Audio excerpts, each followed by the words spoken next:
Hello everyone, আসসালামু আলাইকুম। Welcome back to my channel. আজকে আমি আপনাদের সঙ্গে শেয়ার করব একেবারেই সহজভাবে চিকেন বান রেসিপি। চিকেনের বানটা বানানোর জন্য একটা মিক্সিং বলে নিয়ে নিচ্ছি 1.5 কাপ ময়দা, দিয়ে দেব স্বাদ মতো লবণ, 1 চামচ চিনি, 1 চামচ গুঁড়ো দুধ, দিয়ে দিচ্ছি 1 চামচের থেকে একটু কম ইস্ট। এবার শুকনো উপকরণগুলো হাত দিয়ে ভালোভাবে মিশিয়ে নিতে হবে, যাতে করে সবকিছুই ভালোভাবে মিশে যায়। এবার অল্প অল্প পানি দিয়ে একটা ডো বানিয়ে নেব। পানিটা কিন্তু অবশ্যই হালকা গরম হতে হবে। এভাবে নরম একটা ডো বানিয়ে নিয়েছি। উপর থেকে অল্প একটু সাদা তেল দিয়ে ঢাকনা দিয়ে ঢেকে রেস্টে রেখে দেবো প্রায় 30 মিনিটের মতো। ডোটা রেস্টে থাক, ততক্ষণ আমি চিকেনের পুরটা বানিয়ে নেব। এখানে আমি মুরগির বুকের মাংসটা নিয়েছি। একটা নাইফ দিয়ে টুকরো টুকরো করে কেটে নেব। এভাবে টুকরো টুকরো করে মুরগির মাংসটা কেটে নিয়েছি। এবার চুলায় একটা প্যান বসিয়ে দিয়ে দেব 1 কাপ পরিমাণ পানি, একটুখানি রসুন বাটা আর একটুখানি আদা বাটা। এ পর্যায়ে চিকেনগুলো দিয়ে দেব। চিকেনটা আদা রসুনের সাথে মিশিয়ে নিয়ে ঢাকনা দিয়ে ঢেকে সেদ্ধ করে নিচ্ছি 10 মিনিট। 10 মিনিট পরে চিকেনটা নামিয়ে ঠান্ডা করে হাত দিয়ে একটু ম্যাশ করে ঝুরো ঝুরো বানিয়ে নেব। চুলায় আবারও একটা প্যান বসিয়ে দিয়ে দিচ্ছি সাদা তেল। এখন এর মধ্যে দিয়ে দেব গোটা গরম মশলা।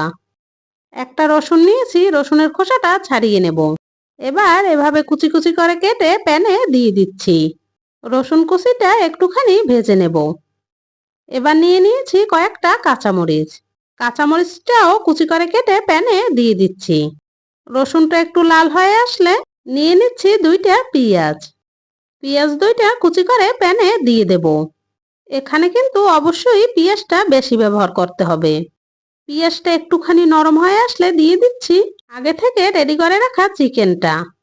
এখন এর মধ্যে দিয়ে দেবো স্বাদ মতো লবণ, দিচ্ছি কর্নফ্লাওয়ার, আর দিয়ে দেবো 1 চামচের মতো সয়া সস।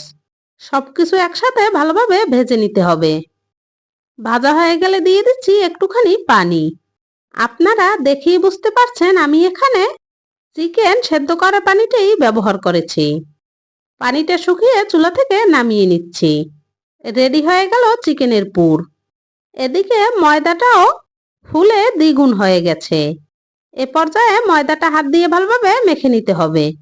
মাখা হয়ে গেলে একটা বোটের উপর ময়দা ছিটিয়ে ময়দার ডোটা এভাবে একটু লম্বা করে নেব। এবার একটা নাইফের সাহায্যে টুকরো টুকরো করে কেটে নিচ্ছি। আপনারা চাইলে হাত দিয়ে লেচির মতো বানিয়ে নিতে পারেন। এর থেকে একটা ডো নিয়ে ছোট একটা রুটি বানিয়ে নেব। রুটির উপর দিয়ে দিচ্ছি চিকেনের পুর। এ পর্যায়ে রুটির মুখটা ভালোভাবে সিল করে দিয়ে লম্বা করে হাত দিয়ে চ্যাপ্টা করে নেব। চিকেন বার্ন কিন্তু ভাজার জন্য একেবারেই রেডি। চুলায় একটা প্যানে সাদা তেল গরম করে চিকেন বার্নগুলো দিয়ে দেব। এক সাইড ভাজা হয়ে গেলে উল্টে দিচ্ছি। এ পর্যায়ে চুলার আঁচ কিন্তু একেবারে লো টু মিডিয়ামে রাখতে হবে। ভাজা হয়ে গেছে, চুলা থেকে নামিয়ে একটা প্লেটে নিয়ে নিচ্ছি। চিকেন বার্নের কালারটা কিন্তু খুব সুন্দর এসেছে। একটা চিকেন বার্ন আপনাদের ভেঙে দেখাচ্ছি। ঘরে বানানোর মজাই তো এটা। মনের মতো করে অনেকখানি চিকেন পুর দেওয়া। খেতে কিন্তু মাশাআল্লাহ দারুণ হয়েছে। আপনারাও বাড়িতে ট্রাই করবেন। এখনো যারা আমার চ্যানেলটি সাবস্ক্রাইব করেনি সাবস্ক্রাইব করে দেবেন। আল্লাহ হাফেজ।